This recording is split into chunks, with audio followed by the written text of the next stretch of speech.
Valentine's Day is upon us, fellas, so make sure you're ready for wherever the night may take you. Our friends at Manscaped, the global leader in men's below-the-waist grooming, are here to tell you that you need to use the best tools for the job so you can be ready for anything on that special day. 2 million men are already trusting Manscaped's products. Make sure you're one of them. Your girl can't think of what to get you this year? Tell her to get the gift that's for you and her. The best way to get started is with the Manscaped Perfect Package 3.0, full of the best products to keep you looking, smelling, and feeling nice. The Perfect Package 3.0 is led by the revolutionary third-generation Lawnmower 3.0 trimmer, which features a cutting-edge and skin-safe ceramic blade to reduce grooming accidents. It's also waterproof, which prevents a mess on the bathroom floor and in the sink, especially when it's time for Cupid to shoot his arrow. The Perfect Package 3.0 also comes with a pair of Manscaped boxers, which are easily the comfiest boxers I've ever had, and products to keep the boys in tip-top shape. With the new refined cologne signature scent by Manscaped to top it off, this is the perfect package for your perfect package. Get 20% off plus free shipping with code DiggingDeep20 at manscaped.com. Your balls will thank you.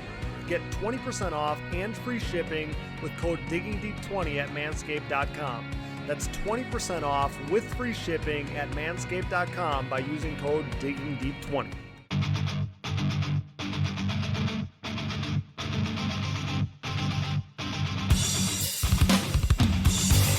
Welcome to the Digging Deep ATVMX Podcast with your host, two-time defending ATV Motocross National Champion, Cody Jansen. Am I on air?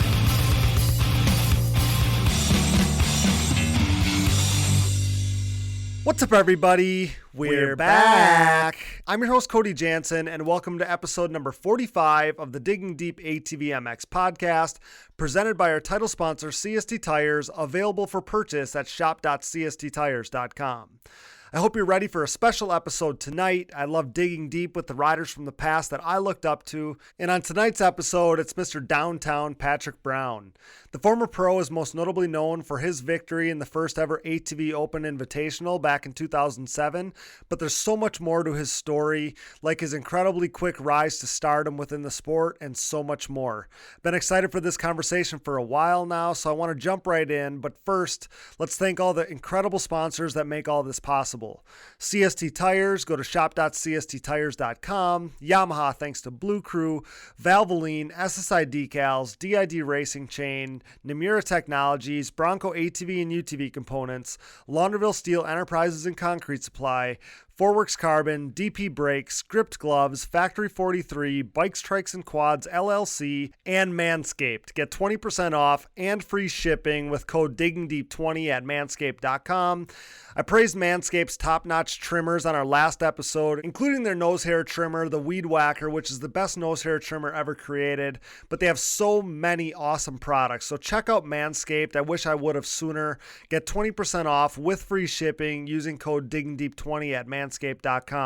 Support all these great companies that support us, and for any products that fall through the cracks, click that Rocky Mountain ATVMC banner on our website to help us out. You're building machines, freshening them up, maybe updating your riding gear as the season nears, and no matter what off-road gear parts you need, Rocky Mountain ATVMC has you covered. So before you buy, click that Rocky Mountain ATVMC banner on our website to help us out. Now, the 30-second board is up, it's sideways, and the gate is down. Time to dig deep. Let's go. All right, guys, this next guest is one that I've wanted to get on for a while now, so I'm so excited that we're finally making this happen. Brought to you by Manscaped and their Lawnmower 3.0 electric trimmer. Go to manscaped.com to get 20% off plus free shipping by using code DiggingDeep20 at checkout. It's longtime professional ATV motocross racer, most known for his win at the inaugural ATV Open Invitational at Steel City's Outdoor Motocross National. Say hello to Mr. Pat Brown. What's up, buddy? Thanks for joining me on the Digging Deep ATVMX Podcast. Oh, thanks for having me, man. It's really appreciate being on here, and I've been keeping track of what you're doing on the program, and it's really great that you're putting it out there to people in a new way, and no, I appreciate you having me. Yeah, it's obviously, I mean, obviously, thanks for the words. Thanks for all that stuff. It's cool that, somebody like you who's been away for a little while is still in tune with what's going on and kind of following what we're doing. I think there's plenty of people that walked away, at maybe a similar time as you that don't know what is going on in the sport anymore, don't know what we're doing, stuff like that. So, first of all, that was really cool. I mean, I feel like we connected, a while back already. So I'm super pumped to make this happen. We're so stoked to have you. I spent a lot of time looking up to you throughout your career, obviously. So I'm excited to hear your racing story. But first of all, I mean, what's going on in your life? What's keeping you busy, nowadays? And, a decade later from your motocross career, what's keeping you busy now? What are you up to? Yeah, so I'm married with a son. I got a beautiful wife and an awesome little 2.5-year-old. So that keeps me real busy. I work as a police officer, believe it or not. So Okay, awesome. doing that, and yeah, I mean, it's not quite racing, but it's it's interesting too. So Okay. yeah, that's it. Living up here in New Jersey, we got like 3 foot of snow, so I don't like that so much, but it is what it is. I thought I knew that you were a police officer, and I sometimes wonder when people get into maybe that line of work who had maybe a athletic background or something like that. I mean, I guess what led you there, do you get any of that? I don't adrenaline maybe isn't the right word, but is that something that has that kind of connection, or am I making a connection that's not really there? No, I mean, I think that's probably, that's appropriate. My family, I have 3 brothers and a father that were, police. So Oh, uh, okay, for me, that was probably more of the draw. But yeah, okay. I mean, it's a little bit different with the adrenaline versus you know, it's not like racing where it's just adrenaline 100% of the time. It's different, but it definitely has its moments. So, Okay. but yeah, you really ousted me here.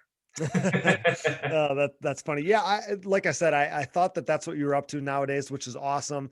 It's I don't know how did you know you were going to do that right away after you kind of hung up the boots, because that's also a transition sometimes when people walk away from something you've done for so much of your life. Sometimes you can almost like lose an identity almost Oh yeah, when you're absolutely. done racing. Yeah. So, did you know you were going to go right into that, or how was that transition? It's something I always kind of wanted to do, and honestly, when I hung it up in 2010, it wasn't even available. It was kind of a downturn then, Okay. and I ended up flying airplanes. I had been a pilot for a while, kind of went the route of Gust and Bird. They're both pilots too. Yep. So Wimmer actually too. We're all kind of flying, and I decided to make that a career. I did that for a couple of years, and I wanted to move back home by the family. So I ended up at that time, it was a good time to get into law enforcement. I was able to do that and move back up to New Jersey. And now when it snows like this, I wonder why. Yeah, I don't blame you. This morning when I got up, it was -24 here in Wisconsin. So, Oh, and we got the same thing. We got a couple feet of snow. So, yeah, I know where you're at. But well, you've been out of the racing scene now for a while, a decade or whatever, like you kind of great. referenced there. But you do have some connection to current racing, right? You got together with Nick Janusa a little bit this past season, and you helped him out in a way. I'm pretty Yeah, sure. I had some stuff at the house. I actually had a starting gate, and I knew Nick Mhm. was struggling with the start, so trying to work with him some and get him have him. He has that gate now. We're trying to do starts and stuff like that. So I keep Okay. in touch with Nick. Actually, I had bought a 2021 or 2020 Yamaha this past season, and he really needed it because there's a shortage of bikes. So he bought Okay. me out of my last quad right now. So I got to get another one here Oh, soon. But okay. yeah, so I keep in touch with him. He's a good kid. So and got to support the Jersey guys. Awesome. Yeah. Again, I think it's so cool that that you're in tune with what's going on, that you still have machines and around the motocross track. So I really like to hear that. Let me ask you this. So how often do you maybe speak of, think of, or think back to reminisce about your racing days? Is that something that's on your mind Oh, relatively nonstop. relative? Okay. Yeah, Okay. nonstop. Yeah, you Okay. can't. You can't get rid of it. Okay, Yeah. because that was such a big part of your life, right? When you think Yeah.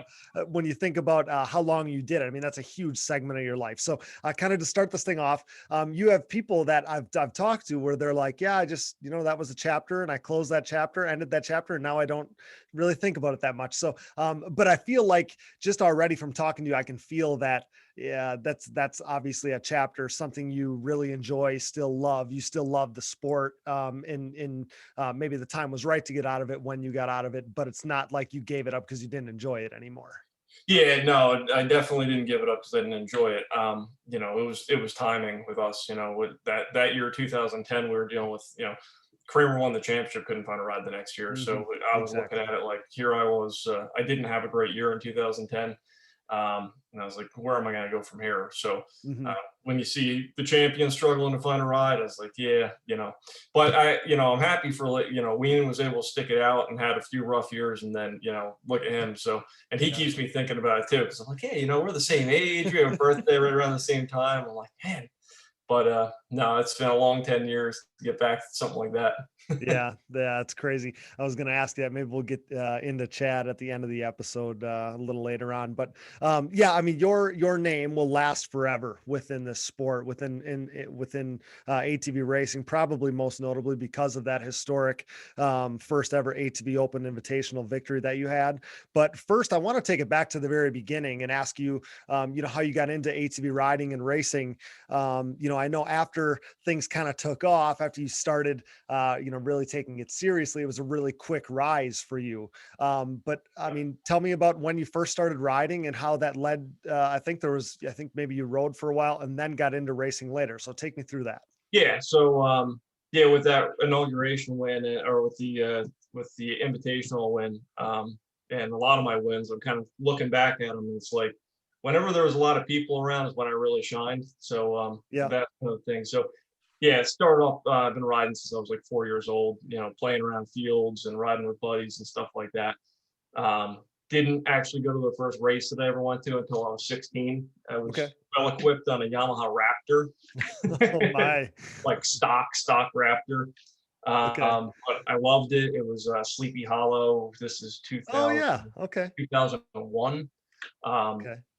And man, Sleepy Hollow back then, and District 6 back then, just the district races, it was nutty. I mean, you had Natalie, Dunk, Diver, just this whole slew of guys that would come out, and it was like pro gate at the local races. So, got in there, started riding. I had to hitch a ride with a friend because my parents didn't want anything to do with it, and then I ended up bringing my mother to the track with me the next time.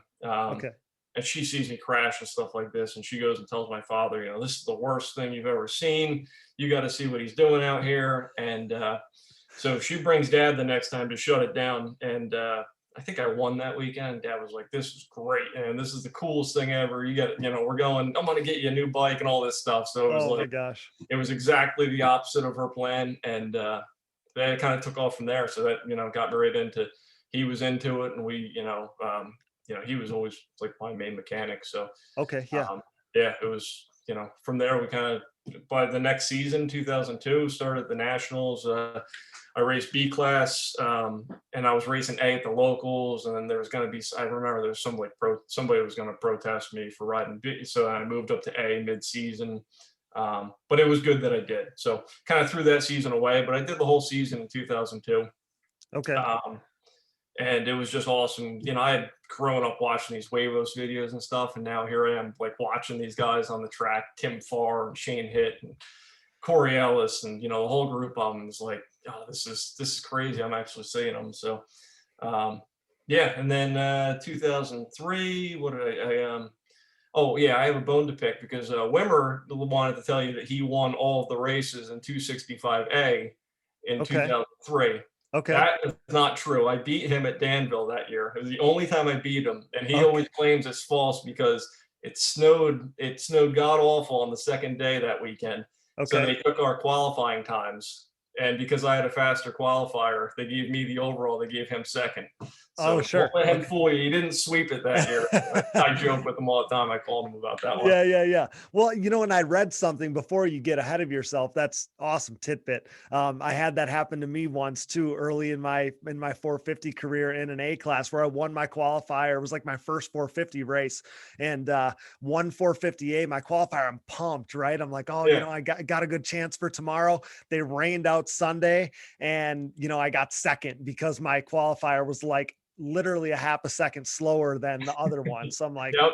Yeah, um, it ruined it, man. It was like that was the weirdest weekend. It was beautiful on Saturday, and then just snow poured down on Sunday. I Danville. always, I always, I always liked it there too. I liked that track. Yeah, track it wasn't my favorite, but it was a good track. Yeah. So, but where I was going with that is I read something that said, in just 1 year, you had went from just entering your first race to already competing in A class. And then you kind of referenced, that, maybe that was because of protesting and stuff like that. But that's where I kind of mentioned it already, but your rise was so fast. There's people that take the long, I mean, and there's nothing wrong with it. You always want to, you don't want to move forward too fast, but for you, you were like graduating levels at, a crazy pace.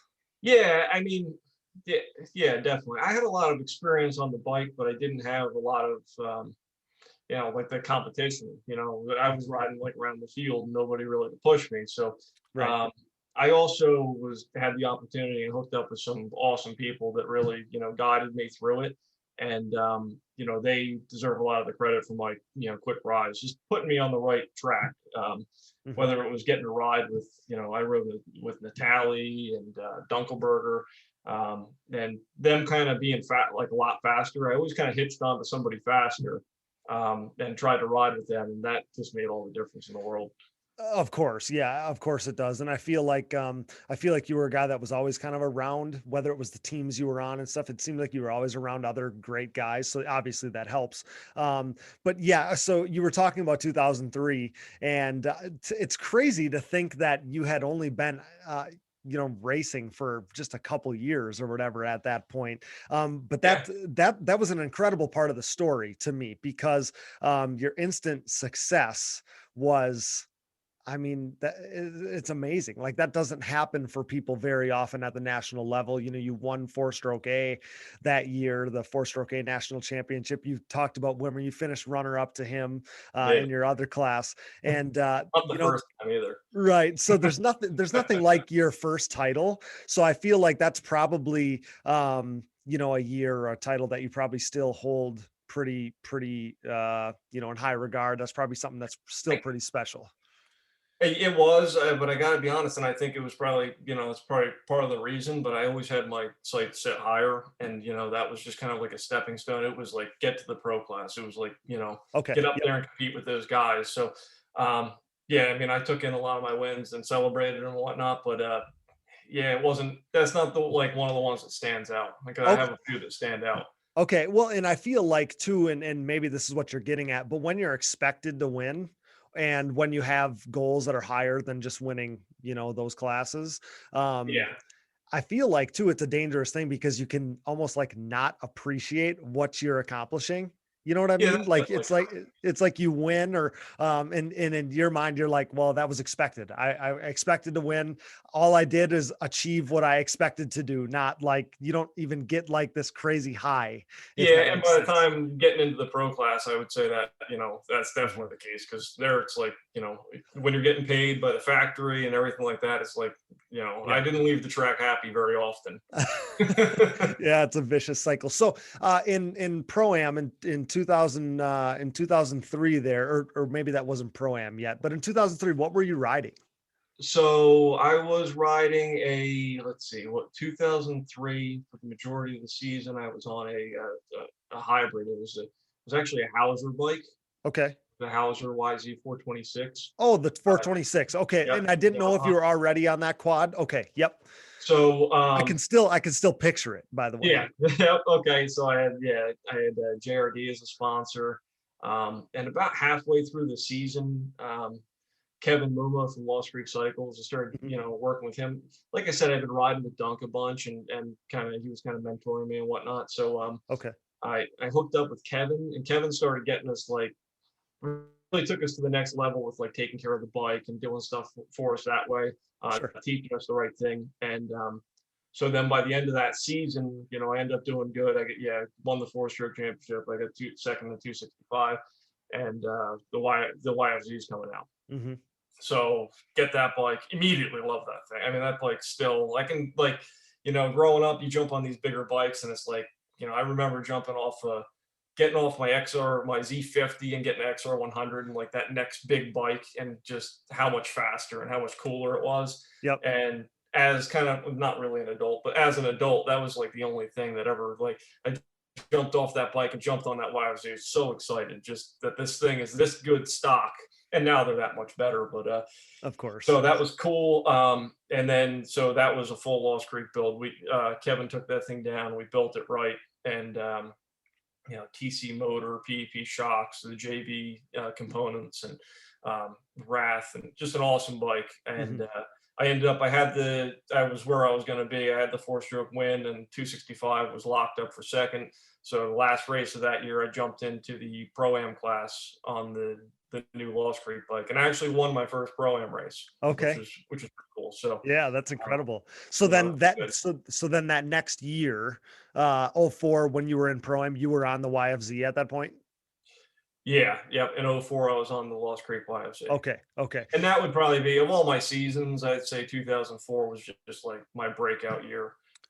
It started awesome, and it was awesome all the way to the end. Well, and Pro-Am is such a prestigious class. I mean, we don't in the class structure was a little different back then, but Pro-Am has always been the lights class. If you talk about motorcycle racing, that's that. I mean, Pro-Am was so prestigious for so long. So in a year like that where you win both Pro-Am titles, you're the next big thing, right? Yeah, it was stacked, and it was definitely awesome. Actually, and it started out even better because it was full on to training now, and things are really coming together. 2 bikes, and two of the same YFCs. That was a big change for me. I had been riding a year past. I had a 2-stroke, and I had this, and like I had nothing that matched. And now I've got 2 bikes that are basically identical. The race bike's a little bit faster. It's got some more trick parts, but like we're talking really close bikes that I can go practice on a practice bike, and I got a race bike.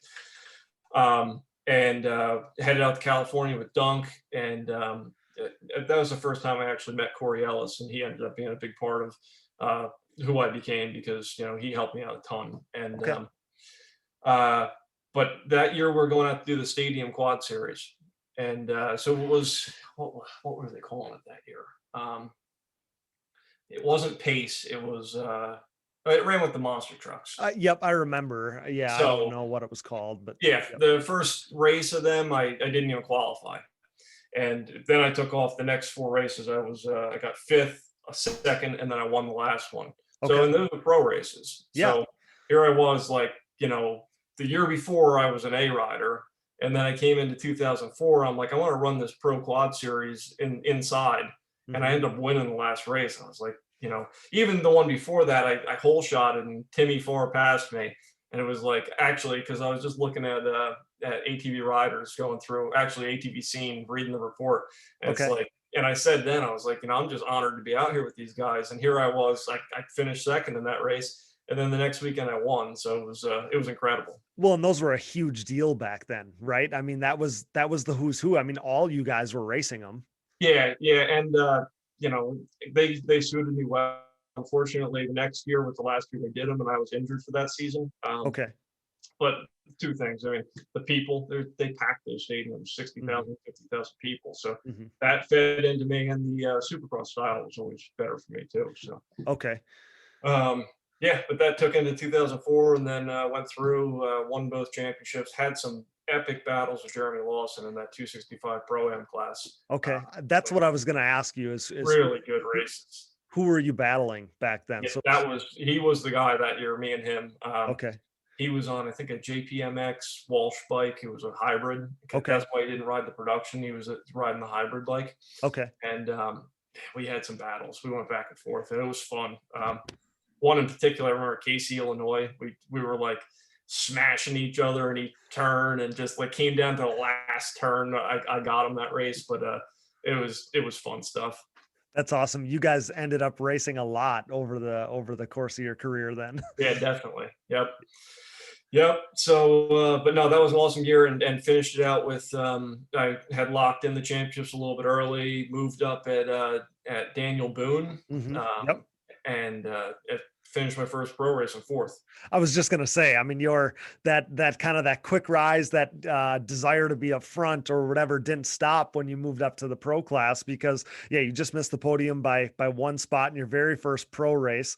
You finished fourth overall, and I was gonna ask you about your mindset heading into that race, because I know that you had done the stadium stuff a little bit, but to be at an ATV National, having looked up to these guys, watched all those videos that you did when you were younger, now you're lining up in the pro class against guys you looked up to, against your heroes. I mean, that's a whole nother ball game. That can be a huge mental hurdle, I guess. So I wanted to know where your mind was at, because something I didn't realize, I guess, at the early part of your career, was how young you really were, Yeah. when this was all going down. So take me through your mindset heading into that first pro race. I mean, when you finished fourth, did you feel like this is where I expected to be? This is where I belong? Or was it still that feeling, even though you just won 2 Pro-Am championships, that, hey, I'm just honored to be out here? Take me through your thinking heading in.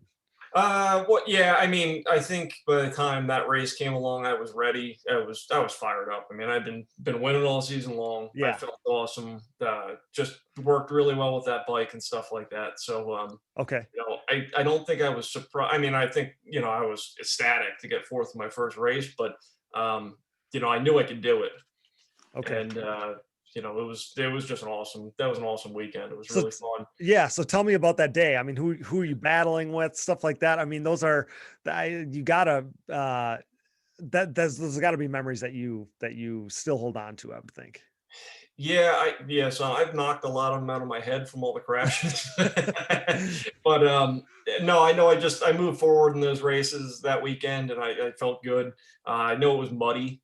Okay. So I remember dealing with the mud, and I know it was a good race. I really don't remember the details of who I was battling with. Okay. I remember thinking, like, every number plate I'd come up to be like, oh my God, this is, this is him, this is that, Jeremiah, or this is Doug Gust, and what am I doing? I remember that, but Okay. I was kind of set up for it because of the race in the stadium series, and I had a little bit out of my system.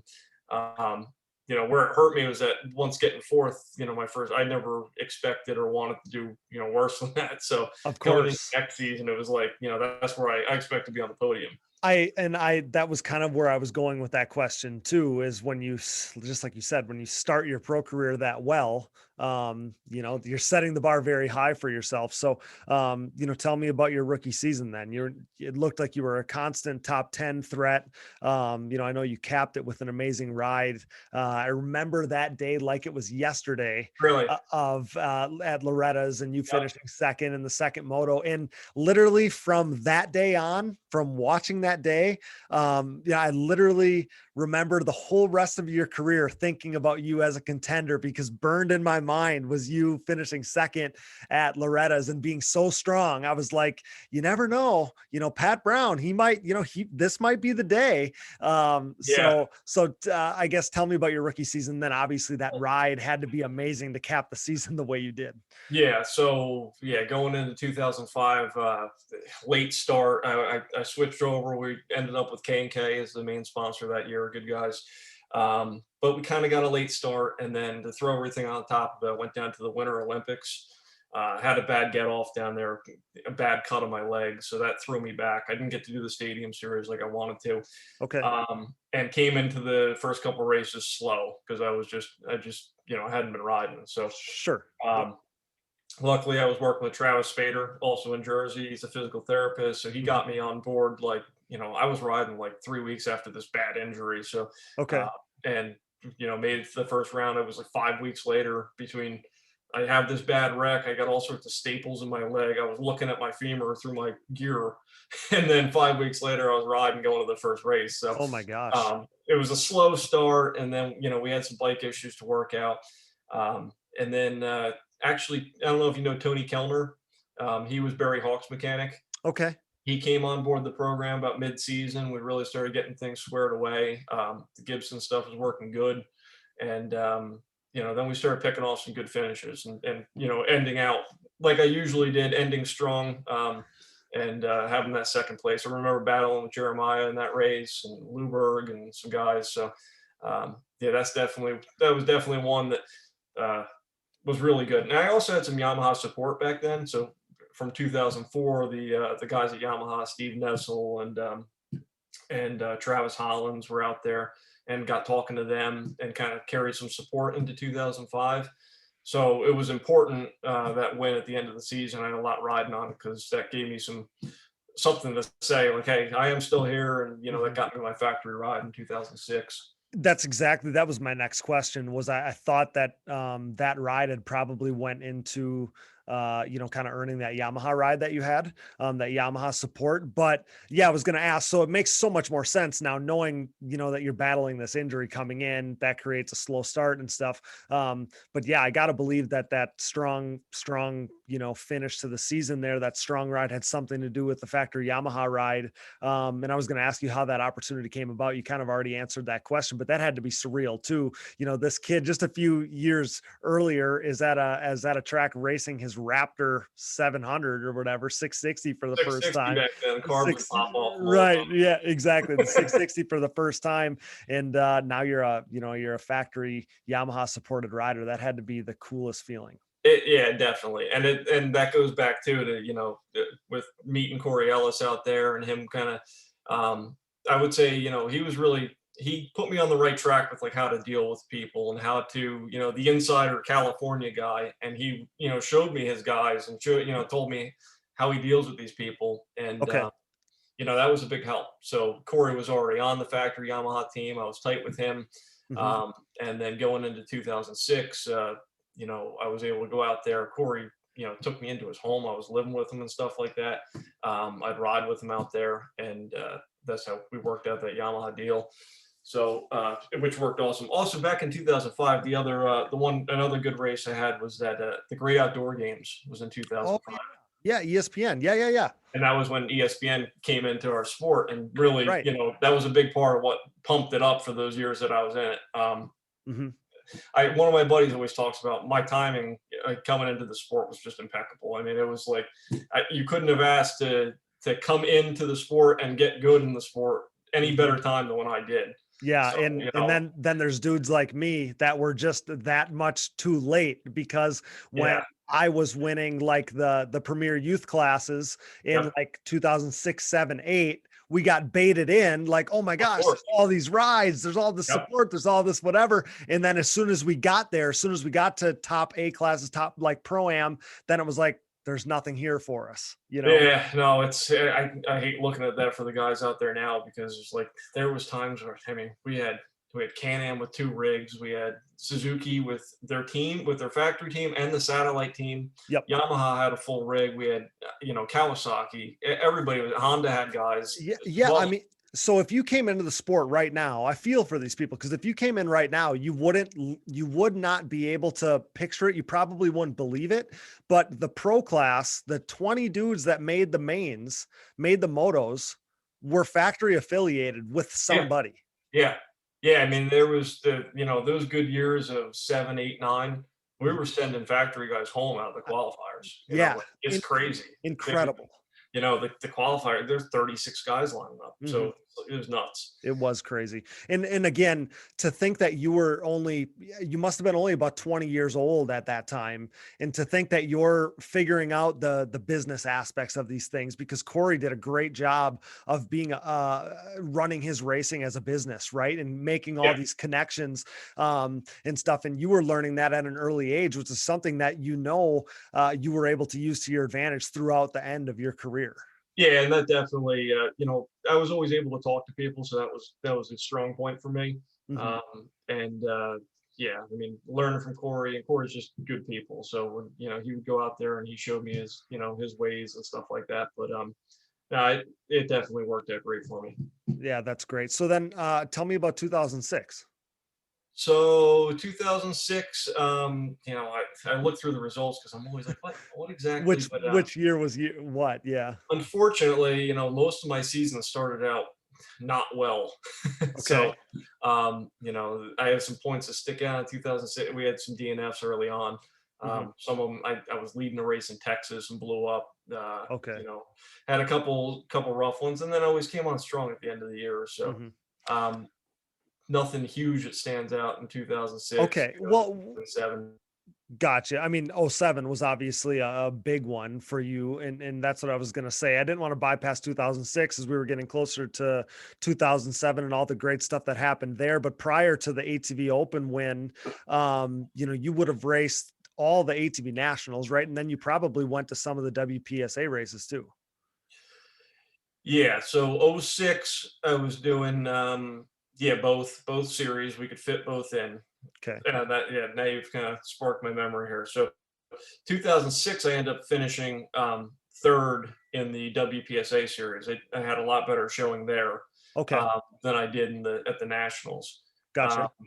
and again, same thing, man. All the hype, WPSA was like, it was pumped up. You go to those races, and TV crews and people everywhere, and they're throwing jack links at you and stuff like Our, this. So it our, was our, our sport wasn't used to that. no, Yeah. it was crazy. I mean, the tracks Mhm. looked perfect, and they had Yeah. hovers on the hay bales and stuff like this. So Well, and you had touched on the fact that you liked kind of the Supercross stadium style stuff, and WPSA was a little more like that.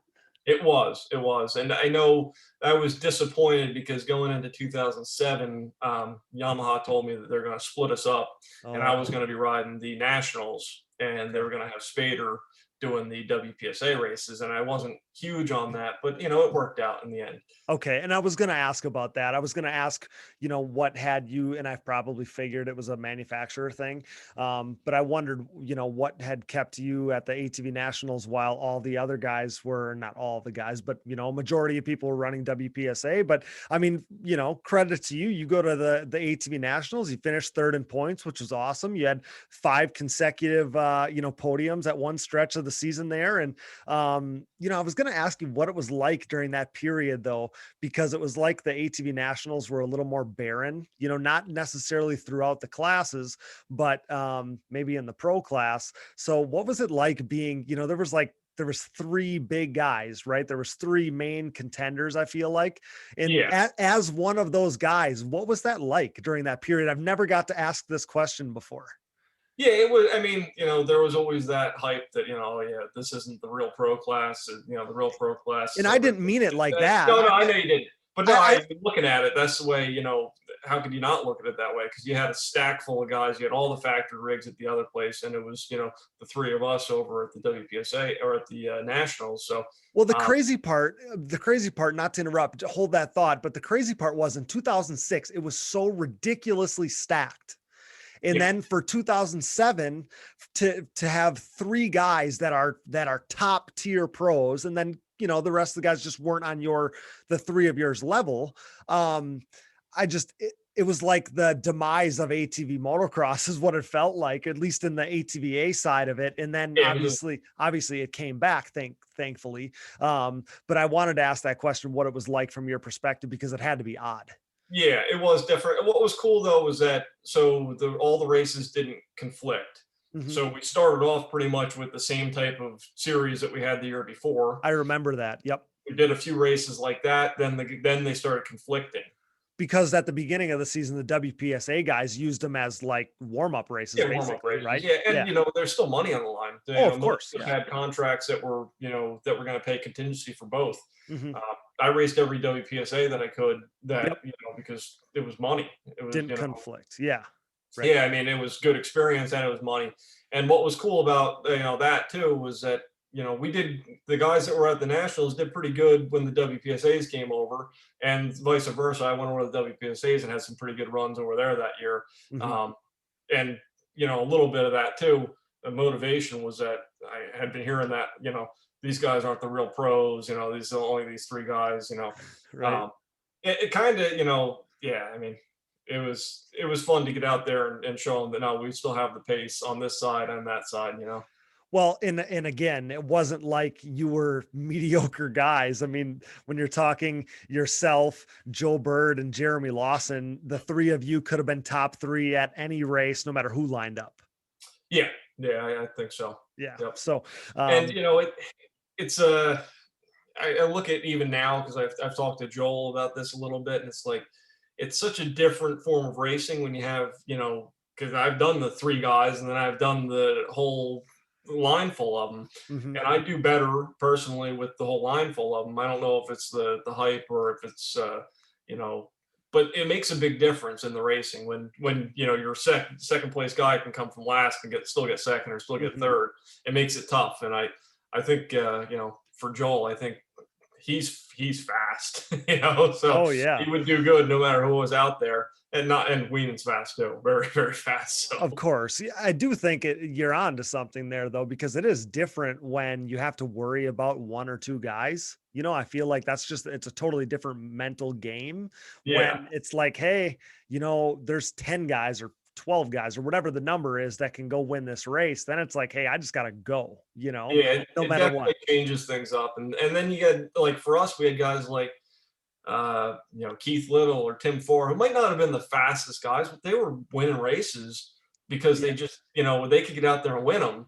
Right. And, they were just really smart racers. Goodman, too, you always got the starts. Mhm. And you couldn't get around these guys. They were too smart. You couldn't pass them. Right. Even if you were, the Natalis of that time and all these, all the fast guys. So it's definitely it's a whole different game when you have Mhm. that many guys. So No, you're exactly right. Especially when you talk about those names of guys that had been doing it forever, you know, yeah. yeah, they know how to play the game.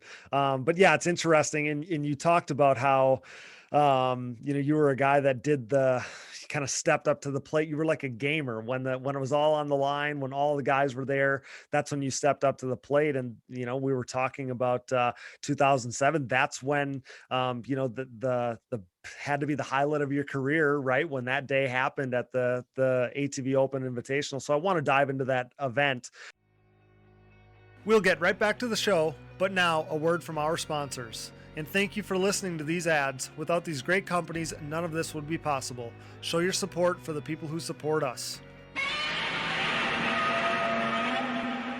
Welcome to the team, two-time champ Joel Hetrick, who dropped the biggest news of the offseason when he announced his move to CST Tires.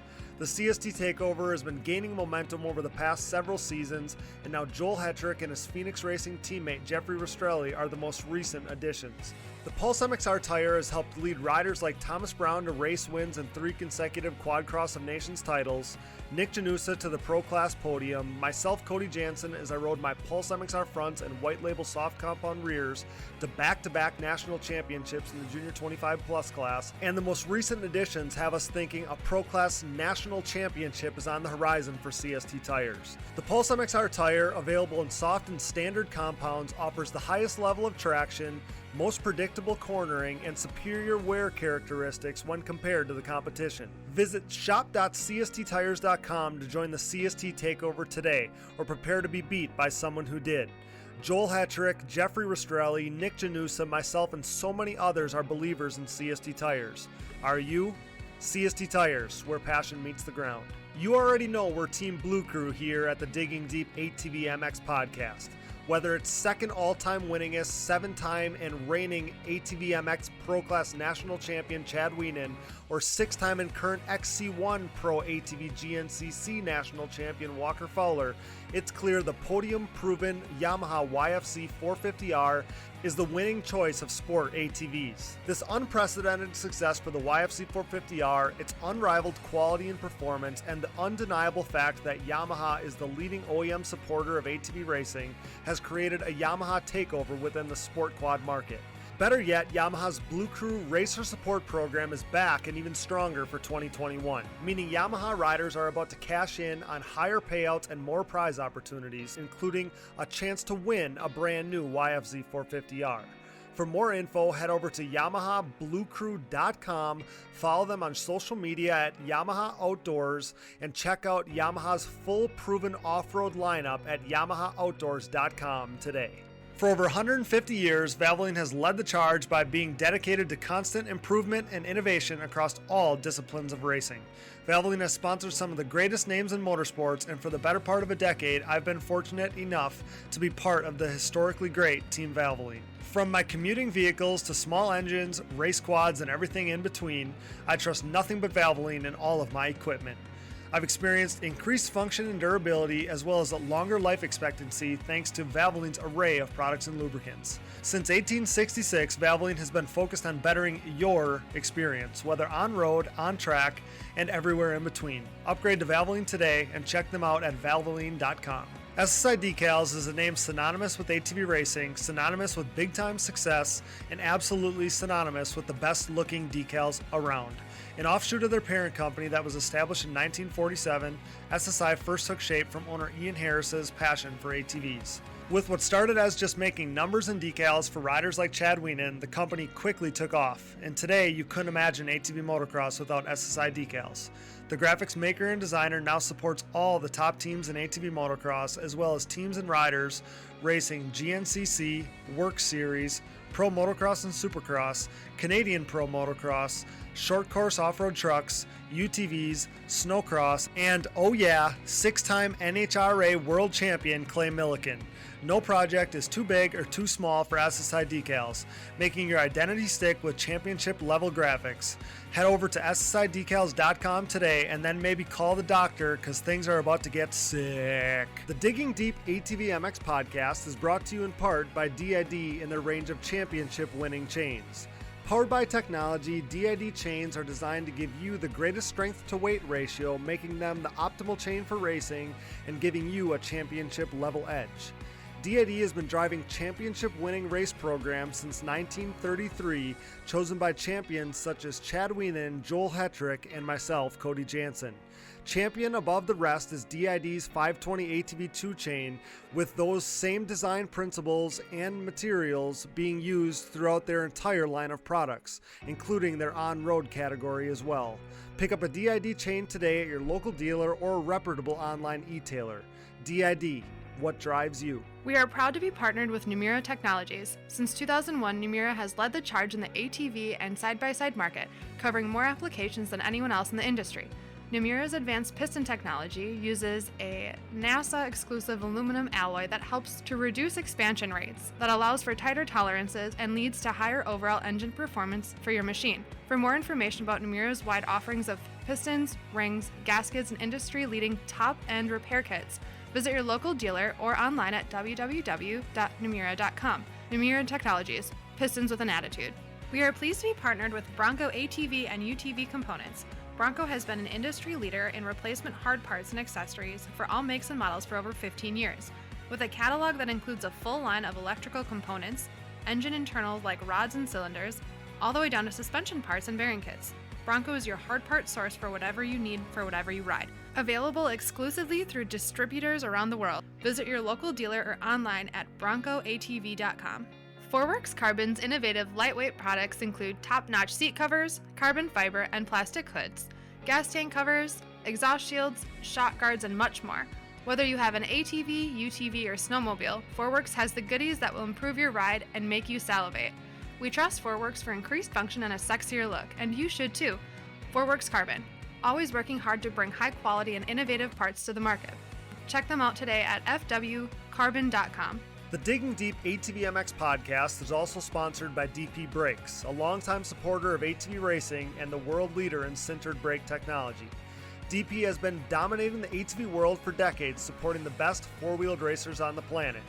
2021's impressive lineup includes Joel Hetrick and Jeffrey Rastrelli of the Phoenix Racing Team, myself, Cody Jansen, and my back-to-back national championships, Baldwin Motorsports, Ford Brothers Racing, Nick Janusa, Wesley Wolf, and many more, including all of the top 14 GNCC Series pros, led by the champ Walker Fowler, Bryson Neal, Cole Richardson, Jared McClure, and Chris Borich. These top riders continue to appreciate the high performance and impressive durability that their DP brakes have to offer, products that ultimately help place them on the top of the podium. Available at www.dp-brakes.com. Purchase at your local dealer or message the show for their contact info today. What are you waiting for? Join the best ATV riders in the world on DP Brakes. 15 years into the brand's existence, Factory 43 is back with us and continuing to make huge waves in the ATV world. For the second consecutive season, Factory 43 is the official aluminum parts choice of the Phoenix Racing ATV team, providing their state-of-the-art Evo Nerf bars, MX-style front bumpers, and grab bars for some of the fastest riders on the planet. If you're in the market to upgrade your Nerf bars, bumpers, or grab bars, head over to factory43atv.com to see their full line of products available for all makes and models. Want to be just like Joel Hetrick and Jeffrey Rastrelli riding with Factory 43's industry-leading products? Head over to factory43atv.com today. Bikes, Trikes, and Quads LLC has been supplying riders with aftermarket components from the industry's top brands for over a decade. With over 80,000 products in stock for your ATVs, UTVs, metric and HD motorcycles, dirt bikes, and snowmobiles, Bikes, Trikes, and Quads LLC can tend to all your power sports needs, from hard parts to riding gear. Bikes, Trikes, and Quads also offers hard-to-find used parts for your vintage dirt bike, ATV, three-wheeler, or snowmobile. Use discount code ATVMX at www.btqllc.com for 10% off of orders of $100 or more. We're grateful to have Bikes, Trikes, and Quads LLC digging deep with us. Thank you, BTQ LLC. We are proud to be partnered with Gripped Gloves. Gripped is an ATV rider-owned and operated brand with the rider in mind and the goal of keeping costs affordable. The Michigan-based family operation recognizes riders' desire to showcase their identity. Owner David Payne's love for eccentric colorways and crazy patterns shows in his product, something not often found in the work of big manufacturers. Here to push stereotypes and limitations, Grip's drive is to produce a glove with cool colors and designs that won't break the bank. With comfort and quality as key motivators, the family affair is constantly working on the next more innovative and improved glove. Get a grip on life, join the Gripped movement, because no one wants a bland glove. Check them out today at grippedgloves.com, that's GRIPT gloves.com, and use discount code DIGGINGDEEP10 to save at checkout. Just like the sport of ATV motocross as a whole, our Digging Deep community is brought together by the love for racing that we all share. Our sport is compiled of many great people, and leading that charge is the Launderville family at Launderville Steel Enterprises and Concrete Supply. This racing-owned family business is a steel and concrete supplier serving the entire United States. Launderville Steel is a full-service steel supplier of new and surplus steel, aluminum, and stainless steel products, headlined by their 4130 chromoly tubing and plate used in the building of chassis for ATVs and UTVs, off-road truck racing, late model dirt and pro tractor pulling series, drag racing, and more. Launderville Steel loves their racing just as much as we do, but don't forget about their concrete division as well. With over 25 years of experience, the concrete division can supply everything you need to complete your next business or personal project. Their central Midwest location enables LSE to easily serve customers across the United States. For a quote, additional info, answers to more of your questions, or to talk a little racing, head over to laundervillesteel.com or give them a call today. We are proud to be partnered with yet another racer-owned company. Thank you, Launderville Steel Enterprises and Concrete Supply. Thanks for listening, and remember to support our partners. Now back to the show. People talk about it, obviously, still to this day. But at the time, I wanted to ask you if you could sense how monumental of an event it was. One that people still talk about to this day. Did you feel like it was that big of a deal at the time? Even I guess before the event, did you feel like this was a killer opportunity? Yeah, I mean, I was so excited when they announced they're going to do Okay. That was the best thing ever.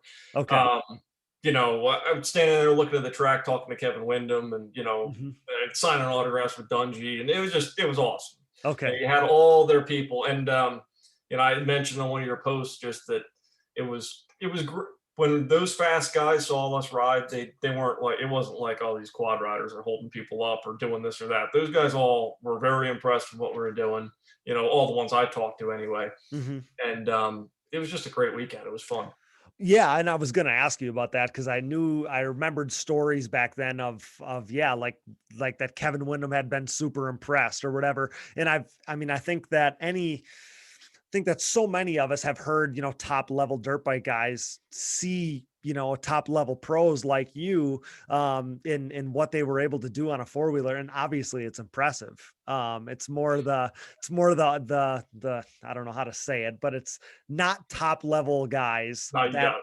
Yeah. that have ever said anything crappy about quads. That's not it. So, Yeah, I mean, the top level guys know that we're working.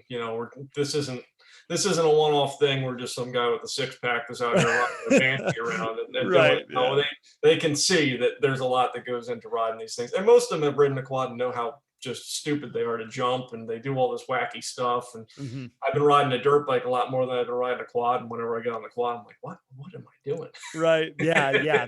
It's not quite as easy, I don't think. No. But yeah, we play that clip at the end of every episode of Filthy Phil Nicoletti, and he's remembering that day and remembering back to Doug Gust. He's like, Doug Gust is going as fast as James Stewart and whatever. And so, yeah, I mean, that was the feeling, is that you guys were, super impressive, obviously, which is cool. But tell me about that day. It was a one moto format, right? You had to be invited in. So it was an invitational. It was a one moto format at Steel City, the weekend of the Pro Outdoor National Race. I kind of want to fill the blanks for the people that maybe, haven't been around for as long as. Well, it's been 15 years ago. So that's what I'm saying. It doesn't feel like it. It doesn't feel like it's been that long, but I kind of wanted to give all the details here for people that, weren't around back then. And was it on Friday? Is that when it was?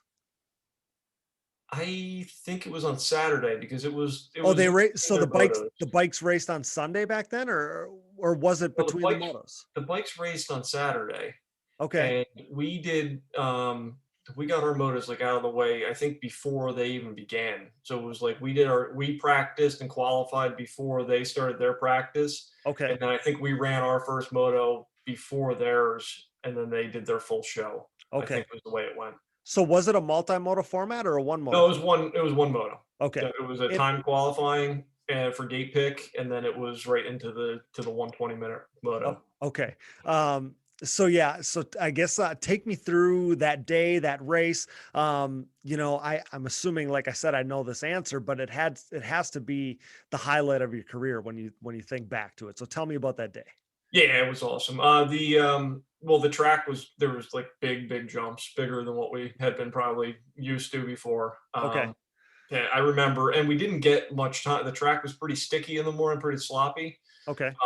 And we only got the one practice. So getting some of these jumps down was hard enough. Right next to the gate, there was a huge triple double, and it was like everything you had to get over it. Right after the finish line, right? Line. Right after the finish line. Yep. And you come up alongside the gate, and that thing was big. And so you probably didn't have practice though, right? You had a time qualifier, and that was we had the time qualifying practice, and that's it. Yeah. Okay. It was quick.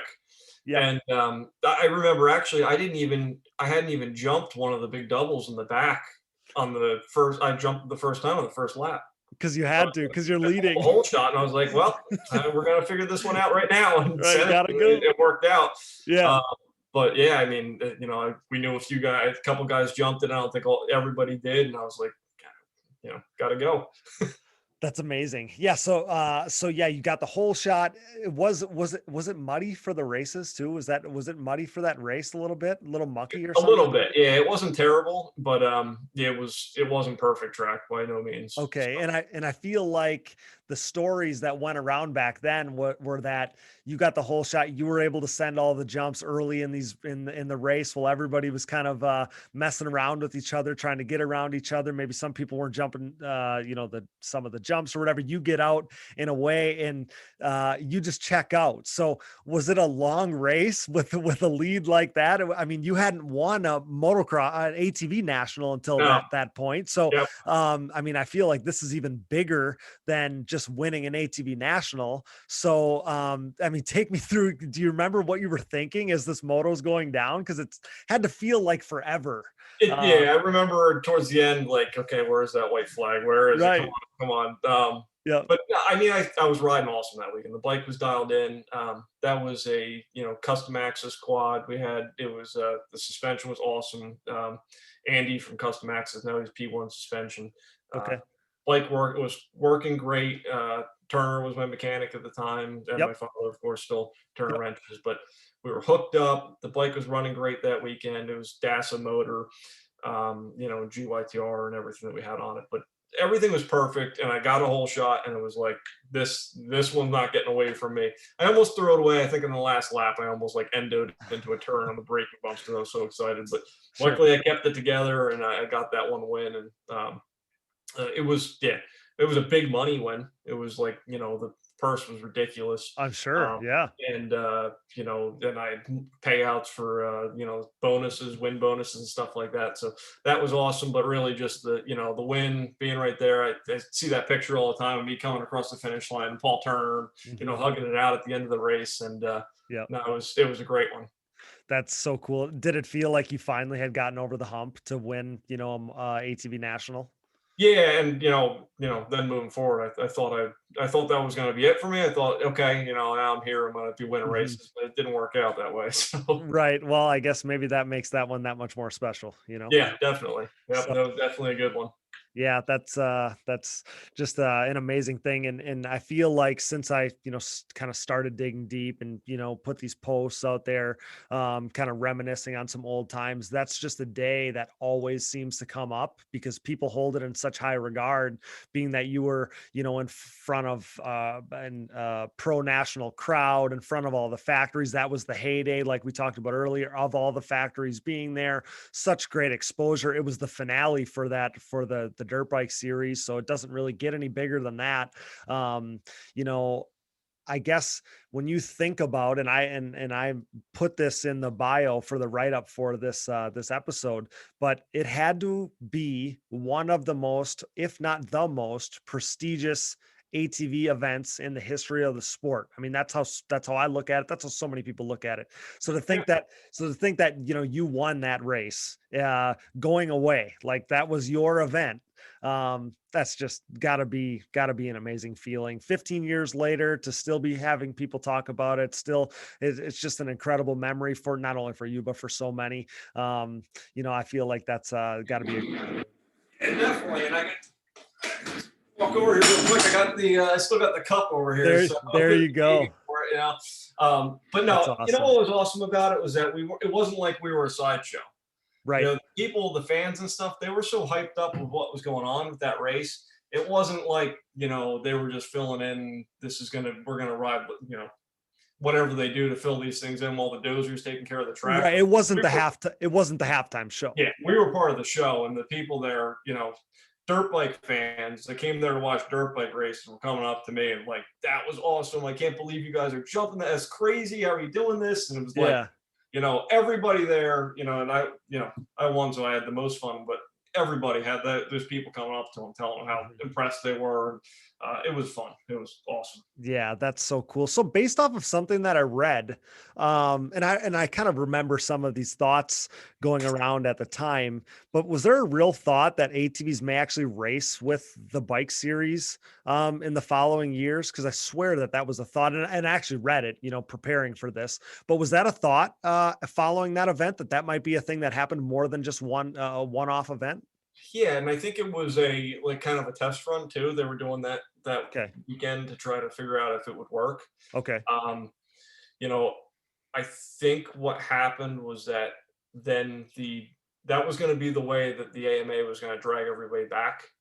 Because we had everybody split. They were doing WPSA. It makes sense. I feel like if WPSA would have continued, that they would have kept looking at that, but then WPSA went under, and all of a sudden everybody was back anyway. And why bother changing anything? We're going to be making a little money anyway. So that makes a ton of sense because where are you going to go? Where are you going to go if you don't have the ATV Nationals? WPSA is gone. I do think that creates a whole nother maybe issue with the pro quads being away from the rest of the series. I mean, I don't know if that would have been the right thing either, but.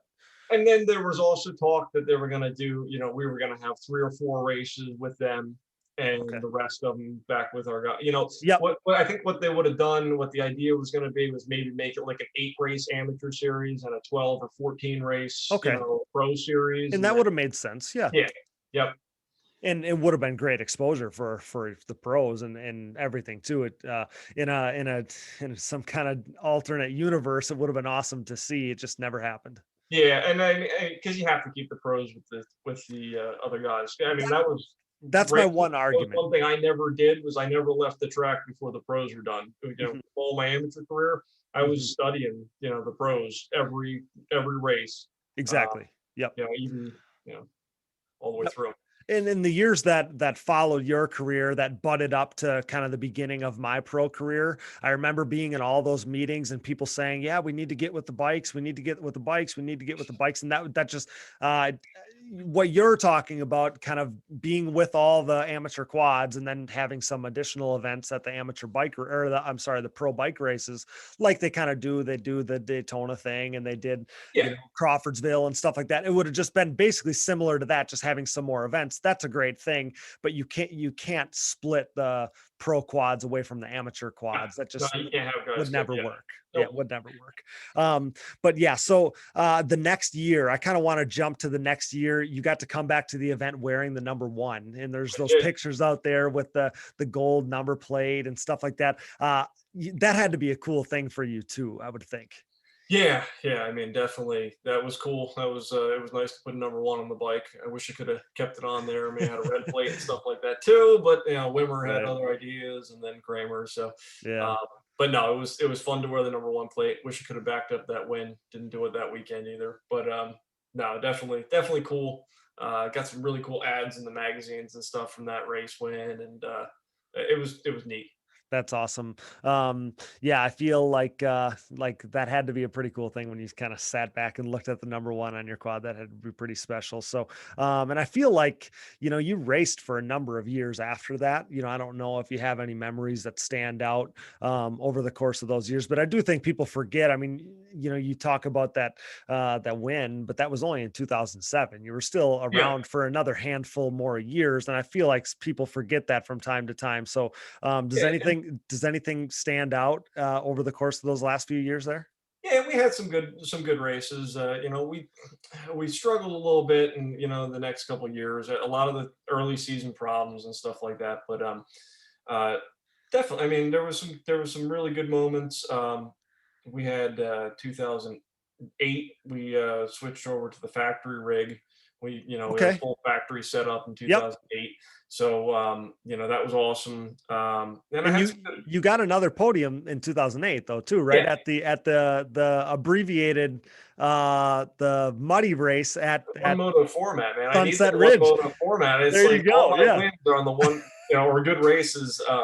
Yeah, Yep. that was another mud race. I was in second the whole race with me and when we were going back and forth. He was in points, so he was probably trying to like, you know, just get a win and you know get out of this weekend. Okay, I'm of course like nowhere in the points, so I'm just bonsaiing Going everywhere for trying it. to win. That's all I care about. I And I ended remember up, it. I remember it being so muddy that day. oh yeah, it was terrible. It was Yeah. so muddy. Yeah. I went for a pass like on the last lap, and I think I crashed maybe, but not bad. And the tally Yeah. got around me, so I finished that race weekend in third. Third. Yep. And I had some solid races in between there, but you know, and a lot of the little things stick out. Just you know, certain jump sections. Like I like think about these things all the time. Like there was one, I think it was probably 2008 at Unadilla. There was a section there going up the hill that was it was double single, Okay. but like Kramer and I started doing this triple and then doubling up over the top, and it was like that stuff. It was this section was had to be like 2 seconds faster. It was Okay. god awful scary. Yep. And actually, I think who I think Mark Kendall crashed and broke his wrist trying it once or something. Okay.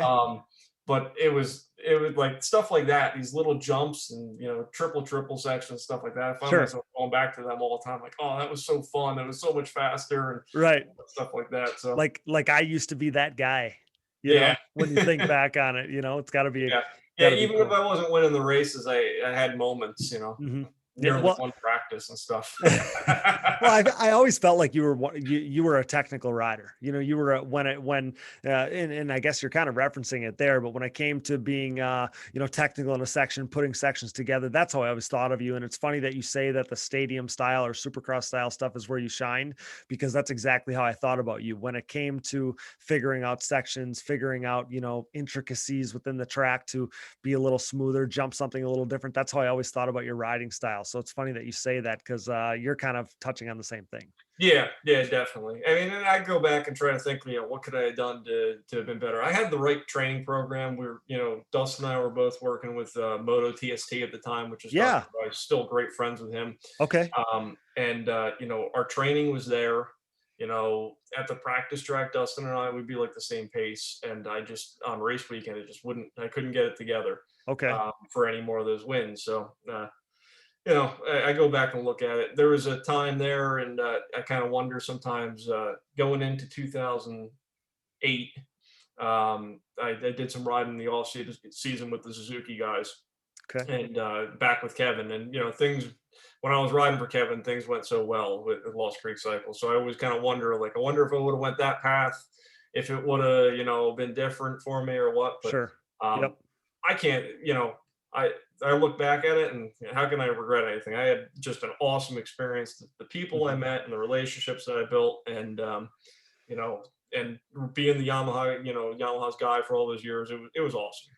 Yeah. And I feel like I've had this conversation with so many people. I've lived it too, but I feel like all the stuff that you've learned, all the stuff you learned throughout your career, the drive, the passion, the dedicating yourself to something, all the life lessons, you were learning so many lessons as a young person that nobody would ever learn.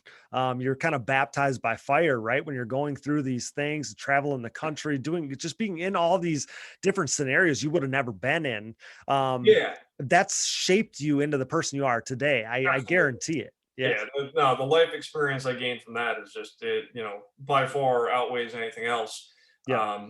And I definitely missed that part. I missed the grind, the training, the being on the road all the time, and, living out my motorhome, going to track and stuff. That stuff was great. But, like I said, I made so many you just met so many people that helped me out. And, I've covered some of them between, Kevin from Lost Creek and Corey Ellis and Steve Nessel, Travis Hollins, Larry Whalen. When I won that race out in St. Louis, that stadium race, okay. Donaldson Cycles, which is in St. Louis, they were there. They were doing a little bit extra money on top of the win. And I ended up talking to him, and I was like, I don't have any Yamaha type sponsorship yet. And he hooked me up with a ride. And now, like lifelong friends, I talk to Larry all the time. And, same thing. So, but yeah, so 2007, 8, 9, they kind of 8 and 9 kind of blend together. 2010 was my last season. I was last minute change for me on the ride. So that was, you rode a Honda at the end, right? Yeah. Yep. So, how did that come about? Just a late thing with Yamaha. We didn't know what was going to happen. And, we didn't start building that bike. I was just telling my buddy about this. We were building my 2010 race bike at the track. I had never ridden the race bike. I hadn't ridden the A-arms. I hadn't ridden anything about it. We're building it at the track. And as it turned out, it was probably one of my best opening rounds, because I think I got like 9th or 7th. But, okay, if you look through my past, all my first races were awful. So I'd either crash or blow up. So, for building this bike, and I remember we had A-arms that were for the older spindles, and we had the wrong ones. We had to beat the A-arms with a hammer to notch them so that the brake calipers wouldn't hit. It was just a disaster. Okay. So they got off to a terrible start there, but all in all, it wasn't too bad, because I still was in the top 10. Right. I had Norris Quinn from Quinn Motorsports wrenching for me that year, and he was a great guy. He was monumental for a couple of the different guys with suspension setup. I know he worked with Lawson and Natali and stuff. Okay. By that time, though, the writing was kind of on the wall. By the time I started getting that program together and getting some good finishes in 2010, I already pretty much knew that was, the rumors were flying. So we kind of knew what was coming up. And I ended up going back to work like midway through 2010, and at that time you couldn't work and do it at the same, and be on the level. No. Yeah. So Yep. Well, I feel like at that point, so the writing was on the wall, but you also feel like it was probably maybe don't want to put any words in your mouth, but was it easier to walk away then, knowing that you had been you had finished out your career probably as long as you could, as long as it was feasibly possible, as long as it made sense to do it. I feel like maybe that makes it a little easier to walk away. Am I on the right path there, or was it yeah, I mean, look, that hard? I would have rather take my number one plate and walked away like Kramer did, but Right. it is what it is. I mean, I just mean like monetary wise, if the support wasn't there anymore, Yeah, I mean, it's very hard to justify. yeah, 2009 was my last year with Yamaha. I made the commitment before that year. I probably could have left them, but I said I have to give this another shot and see, what I can do on my own. Sure. Because 2010 was pretty much a privateer year. I Mhm. had, yeah, I mean, I had some good sponsors, but it was kind of something we were throwing together on our own, and I didn't really care much about anything other than just making sure I had the best bike I could have and trying to do as good as I could. Yeah. So that's where we're at. Yeah. Well, Uh, go ahead. no, and then just finished up. But yeah, at the end of that season, it was like looking at the teams that were going away and stuff, and it was where was I going to fit in going forward, and all it was going to be was trying to keep up to the couple guys that still had the support, and it was going to take a lot of money to do that. So Right. it was a good time. It was a good exit time for me. Which is what I was saying. That's what I was asking. I mean, it was Yeah. like the writing was on the wall.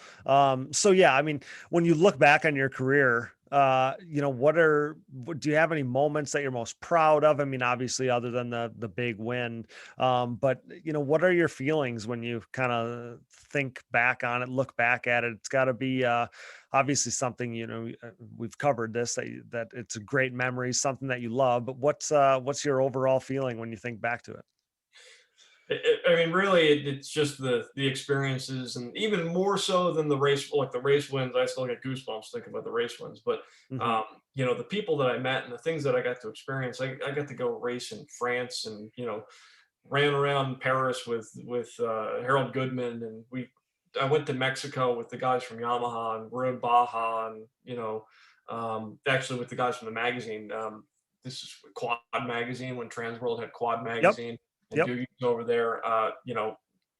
We got to go down there and ride all over the place. And then I went with Yamaha up with Field and Stream magazine to Alaska, and we did a fishing expedition where Field and Stream was there giving us guiding, and then we had quads and rhinos out there. It was just, I mean, like the best vacation I could ever imagine. Now I got to do for free because Right. because Yamaha hooked me up with that stuff, and just Because the experience of being with Yamaha and going to their dealer shows and going to their autograph signings, signing next to James Stewart, and it was awesome.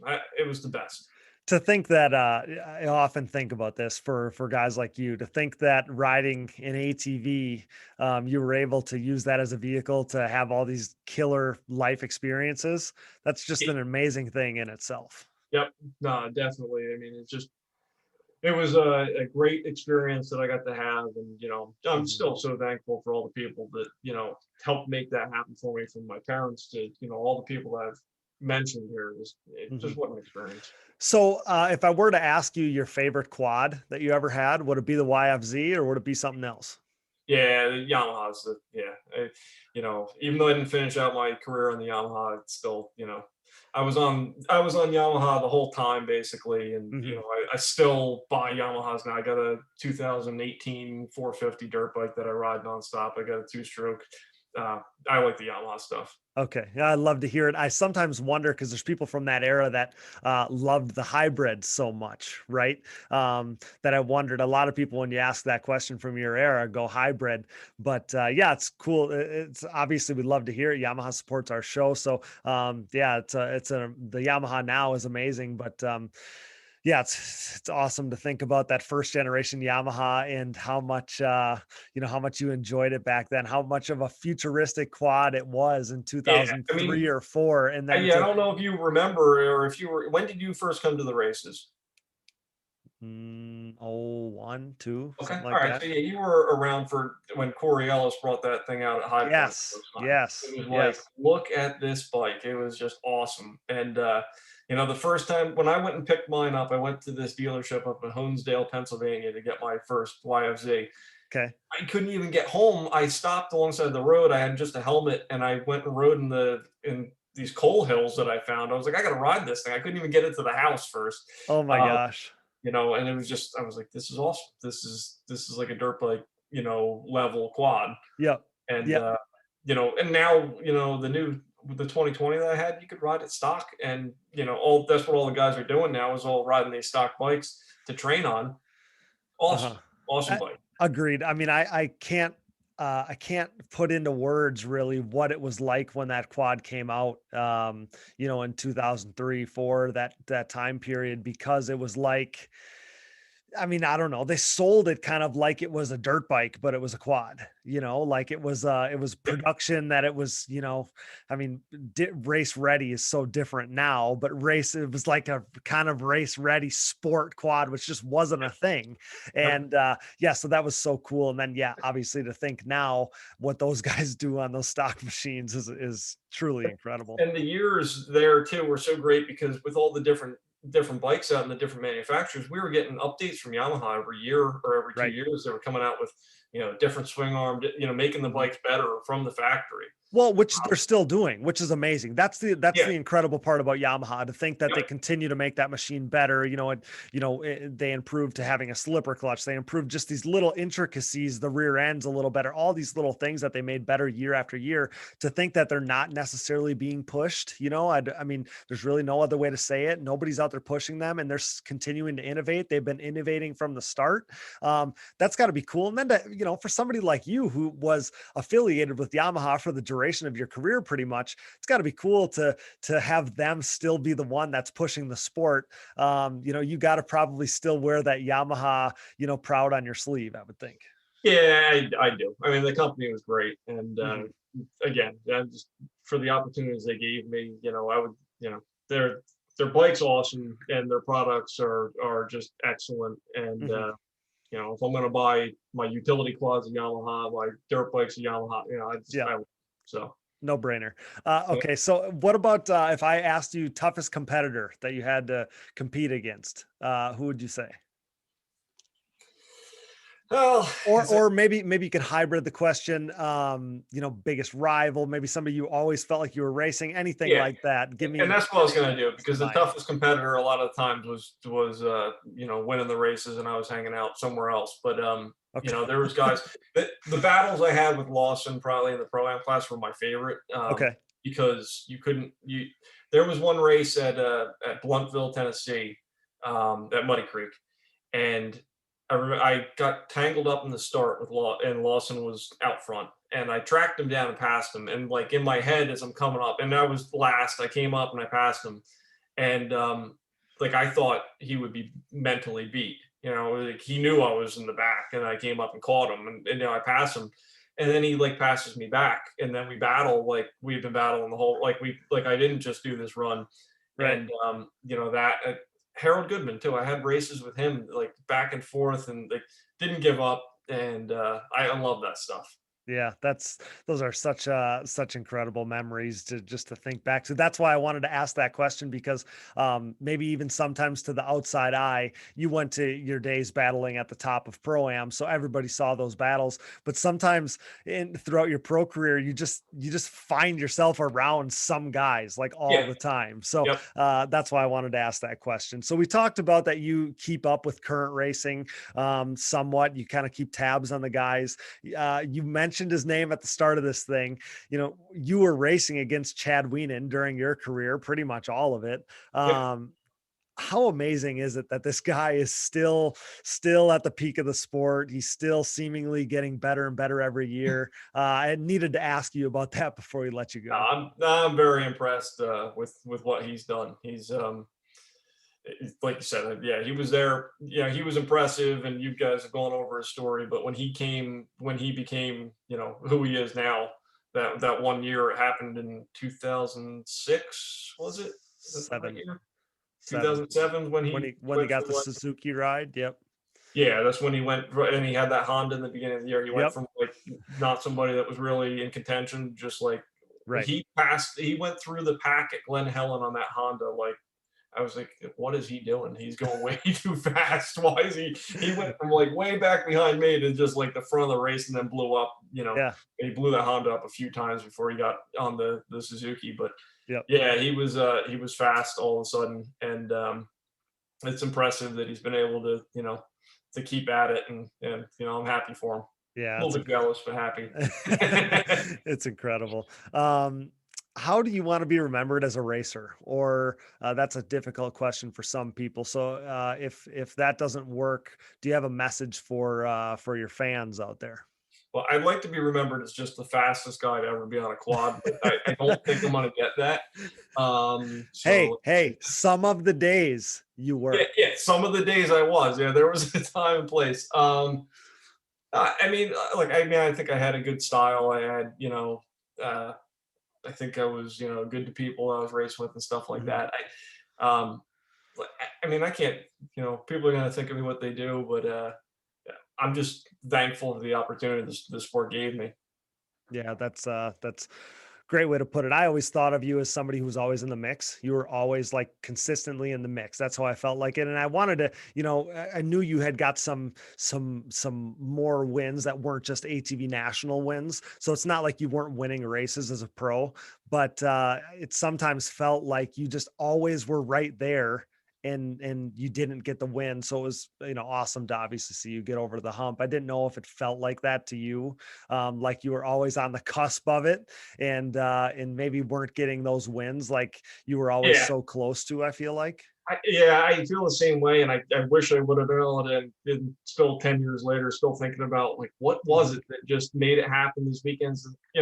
Looking at the, I follow the Supercross races, of course, you look at like Blake Baggett. Same kind of like thing, like all of a sudden one day he's just way faster than everybody else, and then he wasn't, and that's kind of like how I was, and I never was able to figure out what it was to like get myself there consistently all the time. You know what? Sometimes things just click, right? And some days it's like the pace. You're going at peak speed, fastest guy speed, and the pace just doesn't seem that fast. It's like things just click that day. Yep. No, absolutely. So, and I worked with guys and tried to, it wasn't for a lack of trying or lack of training or anything like that. Just some weekends I had it and other weekends I wasn't quite there. Right. So. Well, I think that you're right. It's sometimes there was just that lightning in a bottle, and there's no denying that you had that. So if I had figured out what it was by this point, I'd be back there trying it again. Yeah, or if you could figure out what that was, you could sell it for a big price, because I feel like that's something that a lot of people try to find, and it's hard, especially when the guys that you raced against, the names of guys that you raced against are some of, if not like all of the greatest guys of all time, right? Like, that you were in that era of just racing the baddest dudes that there were. So, that's obviously part of it too. You were just racing such gnarly guys, such great support. That's undeniably part of it. Yeah. Look, the teams all put so much into it back then that, it was cutthroat. The racing was like, we're here to win. Everybody's here to win. So there was no friends on the track whatsoever. Everybody was just trying every, type, like the top guys now are still doing it. But to me, it was like everybody was doing every single little thing they could. And we kind of took a jump when we did this training program with the TST, and Dustin and I. Harold Goodman was involved in that in the beginning. Donnie Banks was a big mentor in that program too. And I'd be, if I didn't mention him during this, I need to, because he was a good friend still. And, but look, it was, everybody was giving it all they had. So and any weekend I could have been, the top guy. So. Yeah, that's awesome. Yeah, it was the heyday for ATV racing. And I feel like when we think back to some of those memories, some of those wins and stuff that you had, the reason why they're held in such high regard is all the guys that were there. That's why it was the heyday. So do you have any advice for current riders, maybe younger riders chasing their dreams like you once did? Take it all in. but I would say enjoy it, but enjoy the work too. I don't know what the guys are doing now, but working hard and if you're winning, it's a lot more fun. So you see, I look at like the Supercross guys, how they have the Alvin Bakers and these camps that are doing this hardcore training, but it pays off if you do it that way and you win, and it might not seem like the most fun at the time, but you're gonna really appreciate when you get to be 10 years out of it, a decade out of it, like I am, to be able to pull up the website here. I'm looking at Wimmer, Bird, Natali, Gus, Jones. I'm on this list. I want my name on a championship there. So right, say put in the hard work, because nobody really remembers second place. Well, yeah, you hit the nail on the head when you said that when you're winning, it's a lot more fun. Those are probably good parting words. Those are words of wisdom right there.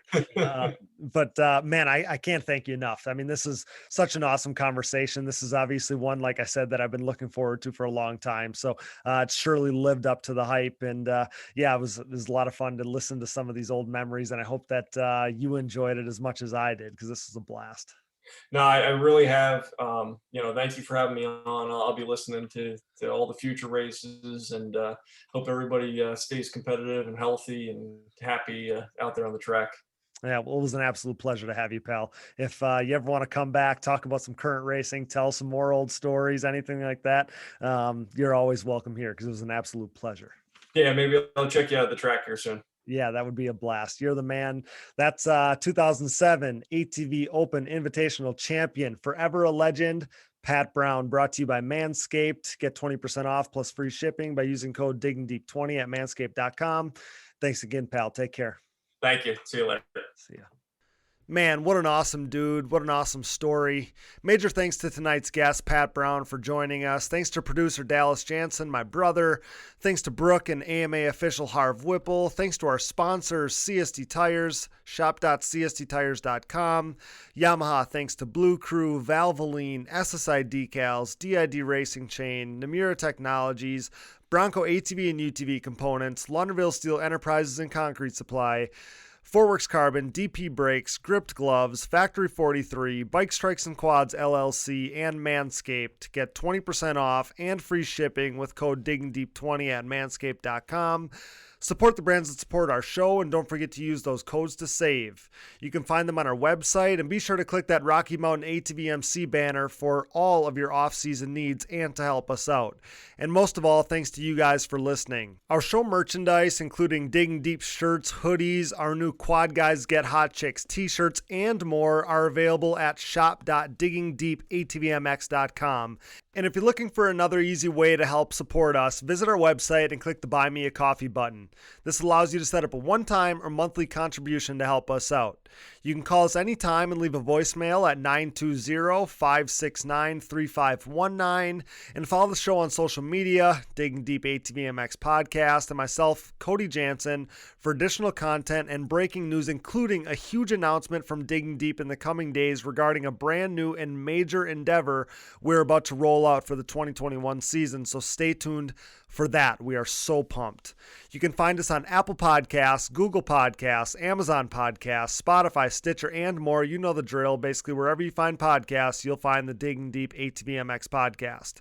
All of our episodes, additional podcast providers, sponsor links and discount codes, our new show merchandise, and more can all be found on our website, diggingdeepatvmx.com, so check that out today.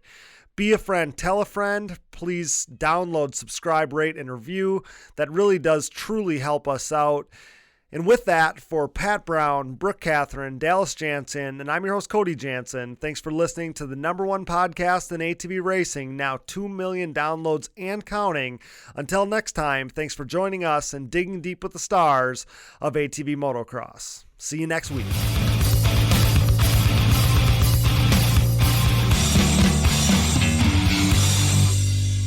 Those guys were hauling ass, for real. I remember watching Doug Gus, I don't know who it was, Steel City, running the same times Friday afternoon as James Stewart was on Sunday back then at Steel City. I would need to check this out. I'm dead serious. It was mental. I've never seen quads go that fast.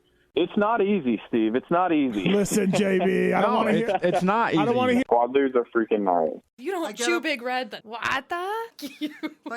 Valentine's Day is upon us, fellas, so make sure you're ready for wherever the night may take you.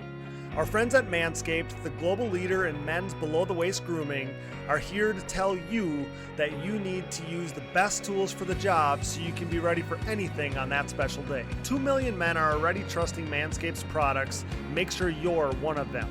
Your girl can't think of what to get you this year? Tell her to get the gift that's for you and her.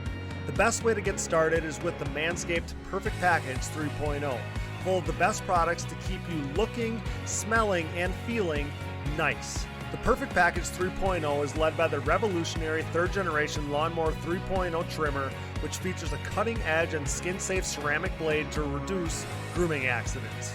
It's also waterproof, which prevents a mess on the bathroom floor and in the sink, especially when it's time for Cupid to shoot his arrow. The Perfect Package 3.0 also comes with a pair of Manscaped boxers, which are easily the comfiest boxers I've ever had, and products to keep the boys in tip-top shape. With the new refined cologne signature scent by Manscaped to top it off, this is the perfect package for your perfect package. Get 20% off plus free shipping with code DiggingDeep20 at manscaped.com. Your balls will thank you. Get 20% off and free shipping with code DiggingDeep20 at manscaped.com. That's 20% off with free shipping at manscaped.com by using code DiggingDeep20.